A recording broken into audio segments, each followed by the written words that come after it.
Hello, everyone, and welcome to another episode of the Believe in Bengals podcast. I'm Solomon Wilcots. My man Adam Jones could not be with us today, but in his stead, we get 9-year NFL veteran, longtime Cincinnati Bengal great, former All-Pro himself, Eric Thomas joins us on the show. ET, what you been up to, man? How you doing? You know I'm trying to stay out of trouble, Wilcots. Trouble's out there looking for everybody. We saw what happened yesterday. Unfortunately, our boys found some trouble, but I'm doing well. Just trying to keep the head above the ground, baby.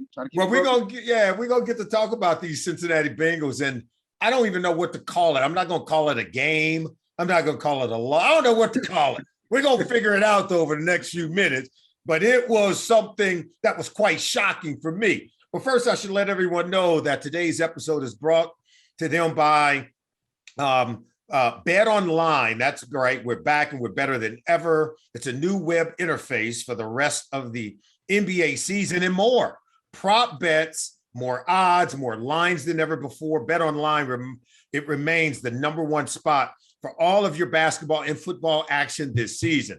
All you got to do is head to the new updated desktop or mobile website to sign up today and receive your 50% welcome bonus on your first deposit. All you got to do is use the promo code BELIEVE50 to receive your bonus from all the basketball, football, NHL, boxing, UFC, and your favorite Vegas casino games. All you got to do is just go to Bet Online. It's the fastest and easiest way to bet on all of your favorite sports. Bet Online, where the game starts. ET, let's get started talking about this Bengals game. Of course, they would lose to the LA Chargers, 41-22. The game was much closer than what that score would indicate. I got to tell you, though, the Bengals got off to a horrendous start. Each of their first two possessions, they turned it over. You had a Joe Burrow fumble. He dislocates the pinky on his finger. Then you had an interception. I don't know how it was intercepted, but they start off the game down 16-0 before you ever blinked. You're watching this game. I know you was watching. What happened, man? What happened? You know, I think that when you get these kind of games, and this is a huge game, as you know, and we're talking about a young football team. But those are the kind of games that you have to try to respond in. And I think that, you know, when these games get going, you have to try to, the most important thing, you know this, take care of the football. You got to take care of the football because typically when you get the big games, turnovers are usually going to determine the outcome. You know, it's always one turnover. It might be only one. It might happen late in the game, but it typically makes a difference. And when you turn the ball over, you give another team that momentum. Yeah. A team like that have been struggling a little bit, they get hot. It's just hard to catch up with them. And, you know, it didn't start well. And they pulled it together a little bit, but for the most part, just a tough outing. Tough outing. Well, in the second possession, I'm thinking, you know what, it'll be okay. Joe Burrow's not going to let this thing get out of hand. His leadership is phenomenal, and he gets it together, man. He goes right down the field. Big play. I'm watching Jamar Chase open. This is about to be a touchdown. He had at least 2 steps on the defensive back, and he had stacked him. He had stacked him. Yes. I mean, he was even and leaving. DB had no shot. Ball hit him in the hands. First time I ever seen in my life. It goes from a touchdown to being in the hands of the receiver to the receiver flipping the ball back to the defensive back and say, no, you take this one, bro. You take. I can't figure out for the life of me, man, what happened on that play. I tell you, I played for 9 years. I never had that happen to me. You never had a receiver do that for you? You never had a guy do that for you and say, I don't want this touchdown. You take the interception, flip it back to you. Never had one hand to be like that. But, I mean, it's just an unusual play, really unusual. I mean, these kind of things, man, when you're struggling a little bit in the game, you know, bad things, you know, sort of the bad luck things sort of happen. That was more bad luck than anything else. But what happens is, as you know, it stacks up as a second turnover. And that's where you start getting in that gray area because, you know, in the NFL, one turnover, you know, it lessens your percentages to win. You get to 2, it really, you know, we get to 3. Well, we know what happened with 3. So, well, you played 9 years in the league, 17 career interceptions. I figure at least one of them, the receiver had it in his hands and handed it to you. Just say, here, no, I don't want to touch that. Here, you take it. Not one time. let me tell you, so the ones I had my hands on clean, I dropped some of those. I would have never dropped that one. Yeah, you should have had more, right? Oh, no doubt about it. So let me ask you this, man. Have you ever seen a team lose a game where, and I'm talking about our Bengals, where we take the ball and just hand it to the other team? Not just Jamar Chase. You know, Joe Mixon had just scored a touchdown. The score is 24-22. And now the defense gets a stop. And now we're getting ready to go in and take the lead. We came all the way back. In the history of the Cincinnati Bengals, they never came back from a 24-point deficit. Here we are going right down the field, getting ready to take the lead. And Joe Mixon, he fumbles the ball. Their guy scoops it up, runs it 61 yards for a touchdown. I said, we did it again. We had the ball. We said, no, we don't want to hear you take it. Yep. They take it. And on this one, they score. Man, at that point, I'm like, oh, this was over, man. Have you ever seen a game like that where the team just turned the ball over religiously, trying their best not to win the game? I mean, I've seen it in high school. Yeah.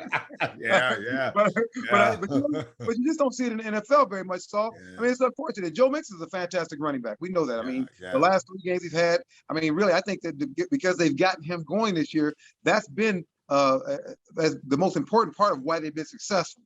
But what you got to understand is the more you start to sort of tote the ball and feel looser, you carry the ball looser too. And you think about the Chargers defense, what, last in the league or second to last in rush defense? You got to know that they're going to be trying to hunt for that football. And it pops right in the guy's hands. Yeah. It's an unfortunate situation that could ever happen to a team. And then when you include that now, you know, the quarterback got a dislocated pinky. He's going to have to play with that and try to see. It was a bad day, man. This team's good. They're a very good team. Yeah. A lot of people compare them to our team, but they're not our team. Our team was much different. We had a veteran football team. Yeah, we did. Yeah. You know, we were more veteran than they were. They're very young, and so they don't know yet how to win these games. And I think that I don't even know if they know how to prepare for them, because when you think about what happened in this game, you know, just to not play a complete half. You think about the Cleveland Brown game, which is a complete debacle, and the Jet game that they just let away to a bad football team. That's youth. That's what young teams do. They just can't find a way to hold together and play well all at the right time. And so, again, it's only going to get more difficult, and they're going to have to grow up very quickly. The one thing about the National Football League, if you have a good week last week, week 12, that was a good week in Cincinnati. Yes, it was. It ain't every week you beat the Steelers like that in front of your home crowd, having the kind of game that Joe Mixon had. And then he comes back and had this kind of game. Look, we love Joe Mixon. We're going to continue to support him because we recognize him as one of the best backs in the National Football League. But this goes to show you that Dick LeBeau used to say, sometimes you get the bear, sometimes the bear gets you. Clearly, man. It is true. Yeah, this is one of those situations. You know, this was one of those situations. You know, when you think about it, again, we go back to that young team thing. So you beat the Steelers or you beat the Ravens, and you come back and play horrible against the Jets. You beat the Steelers, and you come back and play horrible the next week. And that's a young team not understanding how to handle that success. You know, the difference in our team, because we have veteran players, we grew from week to week. We understood. Now, we slipped up against New England in game, 6 or 7 of the season, but we got right back on track to winning. So and this team, I don't think they're there yet because of the youth, but the talent's there. You got to believe they'll keep plugging away, and let's hope I hope they get in the playoffs. I just hope they get in. ET, last week, Joe Mixon was AFC Offensive Player of the Week, the best offensive player in the conference. Yep. And then a critical fumble like this that literally it's not like that was the one play that lost them the game. It's just that he's the more veteran of a lot of these young guys. No doubt. He's going to have to be the guy to be the model of consistency. And I'll share this story with him, and I'll share this story with our Cincinnati Bengal fans who are sitting here watching this podcast. You remember what that was like. We had just played the Patriots. We were 6-0. Oh, yeah. We went out there, and it ain't like we were overly celebratory. Man, I remember you and I, we were in a meeting. We were actually in our room. We had to get to a meeting that Saturday. Mm-hmm. We had just got to the hotel, and the Dodgers were playing in the World Series. And I was like, I was like, we had to get to the meeting. We were going to be late. I said, bro, I'm not leaving. I'm watching this at bat. It was Kirk Gibson. Remember, Kirk Gibson was at bat. Kirk Gibson, he lifted up to the home plate. He could barely swing the bat. I said, bro, I'm not leaving. This dude is about to get a hit. Something great is about to happen, ET. We just gonna get fined. We're about to get fined going to the meeting. I'm like, bro, I am not leaving. I'm watching this at bat. That when Kirk Gibson had two torn hamstrings. He had two torn growing muscle hamstring. Kirk Gibson hit the shot heard around the world. He hit the home run. Game 1 of the World Series. And next thing you know, the whole hotel erupted. Guys came pouring out their room. I found out nobody was in that meeting. Everybody, Sam Weiss included, was in his room watching that play. So we might have been a little unfocused at that time. Oh my God. We all got in there. Did you see that? My point is, if we were distracted, the whole team was together right now. That's right. And we played in that game that Monday. Sam Weiss, he cussed out the whole secondary. You, me, David Fulcher, Louis Billup. He said, I don't want to see them damn SWAT team sweatshirts around here anymore. Get them the hell out of here. We had just did a poster. We did a photo shoot. Man, I told the older guy, see, I ain't doing that no more, man. I'm just going to do football every day. I ain't doing no more. But Sam was wrong for blaming us. Now, in that game against the Patriots, we didn't play well. And I tell you, as a corner, we were opening the gate. We were. But he didn't have to blame the whole game on us. The offense didn't play well either. He blamed the whole game on us, bro. He blamed that whole game on us. But it's okay. You know what we did? We took it. We took it like grown men. And then when we get to the playoffs, he blamed the whole game on us too against Seattle because we won it. And everybody had a pick. He was like, secondary, everybody, I want you to go do all the posters, photo shoots. These are the spoils of victory, man. Go have fun. He went from cursing us out to loving on us, right? But I want a SWAT team poster too. But man, I want to ask you, after Joe Burrow threw that interception down in the end zone, they look like they're going in, they're going to stay in it, they're going to be back in this game. Gosh, that interception, man, that was the 4th turnover of the game, man. You can't win at home, turning it over 4 times on offense. So I ask you, was there anything impressive about our team, about our Cincinnati Bengals in that loss to the Chargers? You think about it. I mean, when you watch the game, so I was thinking about 24-0, man. I mean, that's one more score by the Chargers, they taking Joe Burrow out the game. Yeah. So I think you got to appreciate, if nothing else, that this team's got some fight. That's right. That's right. And to go out there and to keep chugging away when you guys know that game was not over. It just comes down to possession. Yeah. And now they're taking advantage of the possessions. Even as Joe Burrow threw that last interception, I think I was still feeling like, hey, we got a shot here.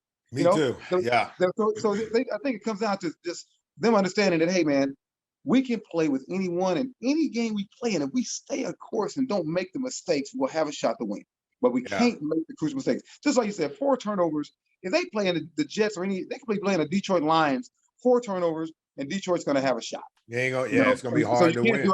So you can't do it against a good football team like the Chargers that are vying for the same thing. And that's just a spot in the tournament, We saw 2 versions of our defense in the loss to the Chargers. We saw a defense that had 4 sacks, forced 3 turnovers on 3 straight drives, and they body rocked Justin Herbert, man. They hit him hard. Larry Ogunjobi about broke him in 2.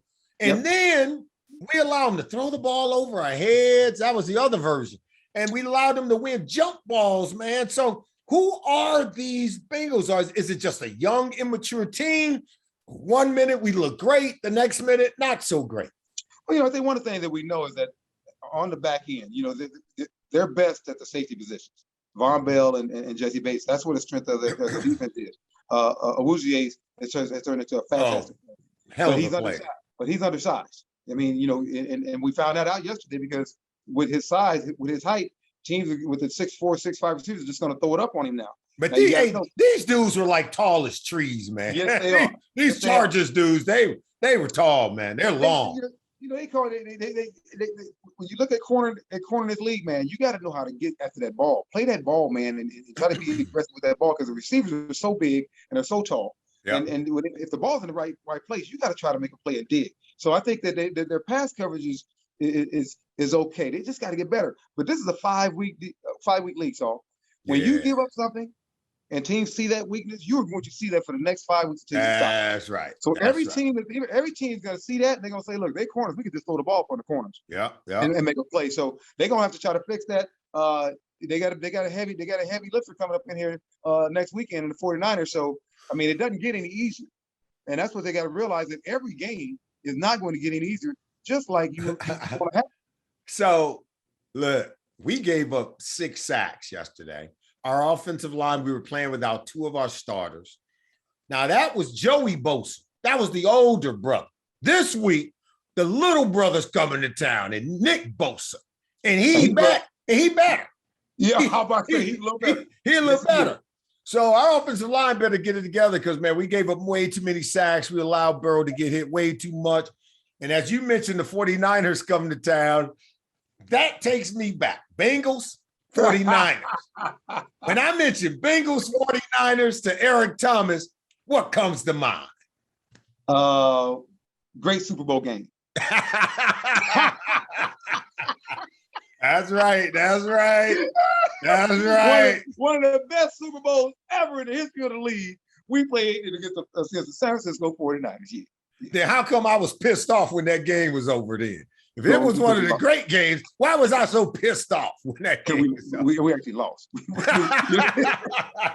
And you know what happened, Saul? The further you get, the harder that fall is, I mean, so after that game, and I'll say this too. So my sort of introduction to the league is my second year playing against the great Jerry Rice. That's right. I played 49ers. That was my rookie year. And a lot of people remember this. We had 49ers down. We made some mistakes in terms of letting them get the ball back. They throw the ball up into the game. Joe Montana to Jerry Rice. That's sort of where like the Jerry Rice legend was born. That was in '87. That was our rookie year. That was my rookie year. That was our rookie year. Yeah. Absolutely. And so after that happened, I mean, it's funny. I'll tell you a story about this. That was like probably, as an athlete, probably the worst thing you'd ever have to give up the game winner. Yeah. So Jerry Rice, they run off the field. They won the game. They're happy. We go into the locker room, and I get to my locker, and no one's really talking because we're still sort of shocked that we lost the game. Even I am. Yeah. I'm taking my gloves off and take all my stuff off, and they take about. I can't hear you. You broke up. I'm sorry, that's all. As soon as they come in, as soon as the media comes in, they come darting right for my locker, and I see them coming, and I'm ready to answer the question. Hey, that's all the media, the reporters. Eric. And before they start getting their questions out good, I'm sitting there thinking about what I'm going to say. I see someone come, marking their way through the crowd. I wonder who's that. I look up, it's Dick LeBeau. Okay. Dick LeBeau comes and grabs me and says, "Hey guys, excuse me, I need to talk to Eric for a minute. Come here, Eric, I need to talk to you." Takes me into the coach's locker room and said, "I didn't really need anything, son." He said, "You played a good game." He said, "I just wanted to get you all that mess." Wow, that's Dick LeBeau. That's how Dick. That's how Dick LeBeau is. He did what he's trying to do to make sure that I wasn't damaged by the media, by that circus. And then on top of it, even protecting me so I don't say something because I don't know what to say. I mean, they don't prepare you to talk to the media after a game when you get to the NFL.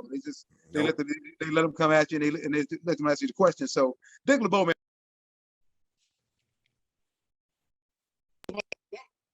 Next story about the San Francisco 49ers. That, and then, obviously Super Bowl loss. The 49ers have been a thorn in the Bengals side for a long time. Got a feeling that won't end anytime soon. Well, it's going to end this Sunday because, my boy John Embry coming to town. He's tight end coach for the 49ers, coaching George Kittle to run everybody over. And George Kittle just had a hell of a game on Sunday. I don't know if you saw that. 180-something yards, man. Yeah, 2 touchdowns. He bad dude. Man. So, Embry, man, don't come to Cincinnati trying to pull that. I'm going to take him to Ruby's. He and I going to have a good time. You going to join us, and we going to have a good time, man. And I want to thank you for taking the time to join us. on this Believe I in appreciate Bengal it, brother. podcast. One of Cincinnati Bengals' great players. There's no doubt about it. He was an all-pro here for the Cincinnati Bengals during that 88 season when we went to the Super Bowl. Eric Thomas, thank you for joining us, man. I want you to have Appreciate a good week. brother. And you know I'll see you in the gym tomorrow morning. Yes, yes, you will. I'll at your boy. This has been the Believe in Bengal podcast. Want to let everybody know, say goodbye to dull gifts. That's right. Lightbox lab-grown diamonds are the brightest gifts of the year. Using cutting-edge technology and innovative techniques, they've cracked the science of sparkle, creating the highest quality of lab-grown diamonds that you can ever find at a light price of $800 per carat. They have the same chemical makeup of natural diamonds, but just are grown in a lab. Because of their process, they can create stones in blush pink, beautiful blue, as well as classic white. Lightbox lab-grown diamonds are the gift they'll never want to take off price so that you won't have to. They really do make another sparkle in your eye. All right, all you have to do is just visit lightboxjewelry.com to add sparkle to your holiday shopping. That's lightboxjewelry.com. Lightbox diamonds, never a dull moment. This has been another edition of the Believe in Bengal podcast. Solomon Wilcots, from my man Adam Pac-Man Jones and Eric Thomas. Have a good week, everybody.